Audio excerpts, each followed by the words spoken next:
오직 주만 바라나이다. 주바라기의 강진호 목사라고 합니다. 여러분들은 신앙생활하는 가운데 갈등해 보신 적이 있으십니까? 어떤 갈등을 해보셨고 또 지금 어떤 갈등을 하고 계십니까? 믿음 생활에서 아마 이 갈등을 해보지 않는 분이 거의 없을 것인데 성경 안에 모든 성경의 믿음의 인물들도 이 갈등들을 다 했던 것으로 성경이 기록되어져 있습니다. 그렇다면 이 갈등이라는 것은 믿음이 없을 때보다 믿음을 가졌을 때 더욱 많아지는 것이 아닐까라는 생각을 해보게 됩니다. 여러분이 잘 아는 믿음의 조상이었던 이 아브라함에게도 결코 예외는 아니었습니다. 하나님을 믿고 따라가지만 또 하나님을 믿기도 하지만 그 믿음 가운데 혹 이런 갈등이 있지 않았나 라는 생각을 해보면서 이 아브라함의 신앙의 갈등 그리고 또 그 갈등을 하나님께서 어떻게 해소시켜 주는지에 대해서 함께 은혜를 나누고자 합니다. 보실 말씀은 창세기 15장 1절부터 14절 말씀까지 말씀입니다. 하나님께서 아브라함에게 약속하신 그 약속대로 이 아브라함은 하나님을 믿었습니다. 그래서 그 자손을 하늘의 별과 같이 많게 해줄 것이고 또 그 자손들에게 땅을 허락하실 것이다 라는 약속을 해 주셨습니다. 그런데 이 아브라함이 8절에 보니까 하나님께 이렇게 질문을 합니다. 주 여호와여, 내가 이 땅을 소유로 받을 것을 무엇으로 알리이까? 라고 하나님께 질문을 하게 됩니다.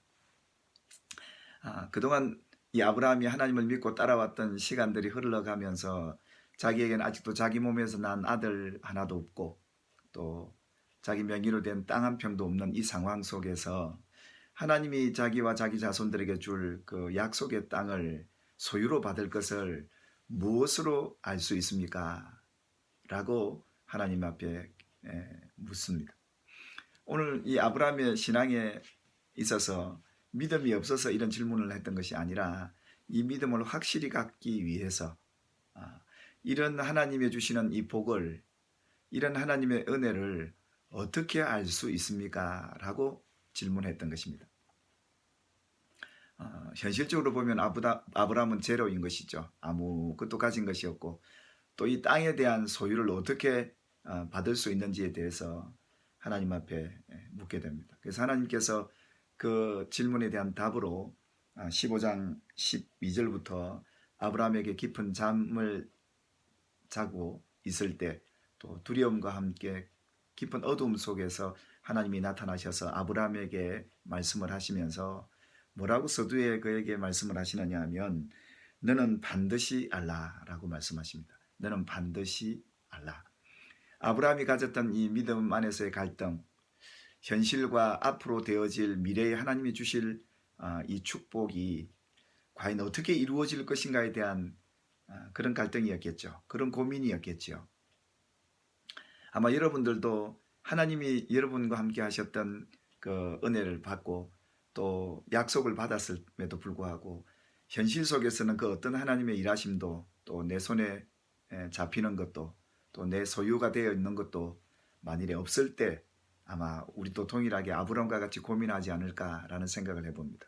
그래서 하나님께서는 아브라함에게 이 사실을 잊지 말라고 하시면서 너는 반드시 알라라고 하시면서 내 자손이 이방에서 객이 되어 그들을 섬기겠고 그들은 400년 동안 내 자손을 괴롭히리니 그들이 섬기는 나라를 내가 징벌할지며 그 후에 내 자손이 큰 재물을 이끌고 나오리라 라고 말씀을 하십니다. 여러분 이 말씀을 어떻게 받아들이십니까? 하나님께서 이 아브라함에게 어떻게 이 복을 받을 줄을 알 수 있습니까? 라는 이 질문에 답은 다름이 아니라 400년 동안 400년 동안 이방에 객이 되어서 그 섬기는 나라에 섬기는 그런 일을 하게 될 거고 그것도 400년 동안 괴롭힘을 당하면서 숱한 많은 어려움들을 당하면서 살게 되겠지만 하나님이 이 나라를 다스리고 있을 테니까 하나님께서 그들을 때를 따라서 징벌하기도 하고 너희를 위해서 복을 주기도 해서 너희가 그 땅에 사는 동안 하나님께서 많은 재물을 갖고 나오게 되는 그런 예언을 해 주셨습니다. 이런 사실에 대해서 이것이 하나님의 축복일까? 하나님이 복에 대한 어떤 보증과 같은 확실한 내용일까? 그렇게 여겨지지만 네, 그렇습니다. 하나님이 이스라엘 백성들을 향한 그 계획과 섭리는 이러했습니다. 이 백성들을 그저 아무데나 보내서 주인 행사하도록 만들었던 게 아니라 가는 힘 있는 나라에 강국에 들어가서 가는 곳마다 그들을 섬기면서 하나님께서 그들이 있는 그 나라는 잘 살게 하고 부강케 만들어서 또 그들에게 더 많은 영향력과 부와 명예를 얻게 해서 이들이 더 악해지고 이 나라 백성들을 이스라엘 백성들을 괴롭힐 때 하나님이 그 나라를 징치해서 징벌해서 이 민족을 이끌어내는 것이 구원의 역사였습니다. 하나님께서는 이 아브라함과 그 후손들에게 앞으로 재물도 이끌어 나올 것이고 그 힘 있는 나라를 예해서 참 하나님이 약속한 그 복을 이루는 그 과정 속에서 그들을 섬기게 할 것이다 라고 말씀을 하십니다. 하나님은 그 백성들이 복받는 이 복이 현실로 다가오는 그 중요한 이유가 섬기는 거기에 중점을 두었습니다.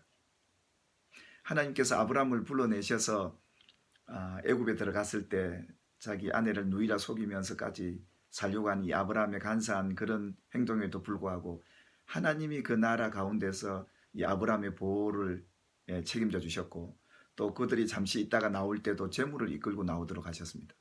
그뿐 아닙니다. 요셉도 마찬가지였습니다.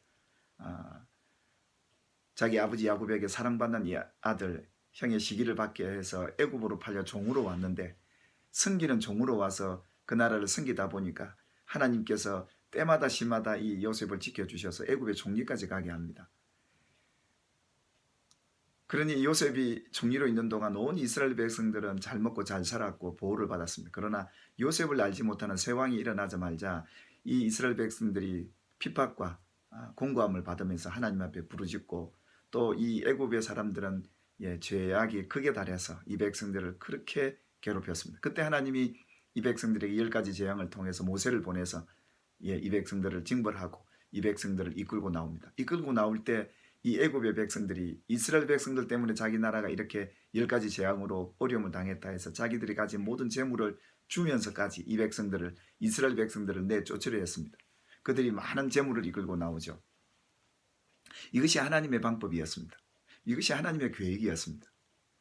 막강한 그 애굽의 나라에서 힘 있는 그들을 섬기면서 힘을 더 거기서 비축해냈던 것이죠. 거기서 많은 인구도 번성케 되고 재물도 이끌고 해서 가나안 땅으로 나갈 수 있도록 이 축복에 대한 보증이 이루어지게 되는 거죠. 오늘 우리에게도 마찬가지입니다. 하나님은 오늘 우리를 부르신 그곳에서 섬기는 종으로 우리를 부르셨습니다.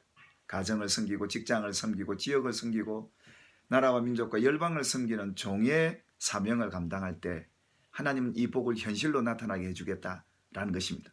그리고 하나님이 그 나라에 있는 동안 우리 때문에 그 나라가 복을 받게 될 것이고 이 나라가 죄악으로 당신의 백성들을 괴롭힐 때 하나님이 징벌해서 이끌고 나올 때 그냥 빈손으로 나오지 않게 하고 재물도 큰 재물도 이끌어 나와서 그들이 세울 나라에서 이 재물을 쓰도록 하나님이 그렇게 인도하셨던 것을 보게 됩니다.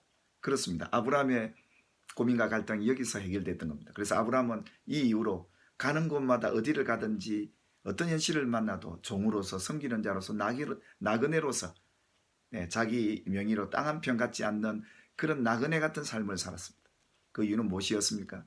이 하나님의 약속을 신뢰했고 또 하나님의 이 약속은 반드시 이루어진다는 사실을 믿었기에 나그네처럼 객처럼 섬기다가 하나님 말씀하실 때 부르실 때 그들은 하나님이 약속한 곳으로 가게 될 것이라는 이 믿음으로 살았던 사람들이 이 족장의 믿음들이었습니다. 사랑하는 여러분, 오늘 저와 여러분들이 여러분의 현실 속에서 하나님이 주신 약속과 복이 눈에 보이지 않습니까? 손에 만지지 않습니까? 여러분 그 자리에서 여러분이 계신 그 자리에서 종처럼 섬겨 보시길 바랍니다. 여러분 주인이 얼마나 힘들고 스트레스 받는 자리인지 아십니까? 여러분이 어떤 사업을 경영하고 가정에서도 있으면서 섬기는 종으로 계시다면 여러분 때문에 여러분의 가정이 복을 받게 될 것이고 여러분이 큰 부요함을 얻게 될 것이고 영향력을 갖게 될 줄 믿습니다. 하나님은 당신의 백성들에게 복 주실 때 섬기는 자로서 하나님께서는 부르셨고 그들을 이끌어 가셨습니다. 결국 하나님의 복을 받는 사람들의 대부분의 특징이 그 사람이 주인이 아니라 종으로서 나그네와 객처럼 섬기는 자로 있는 그들을 하나님 복 주시고 오늘도 그들에게 놀라운 은혜와 복으로 우리 손에 만짐받게 하실 그 하나님을 신뢰하고 오늘도 우리 서 있는 그 자리에서 오직 주만 바라보는 저와 여러분들이야 어떤 현실에도 원망하거나 불평하지 말고 감사히 섬기는 종의 자리에서 하나님의 복을 하나하나 만져보는 저와 여러분이 되기를 주님의 이름으로 축복합니다. 오직 주만 바라보나이다. 할렐루야.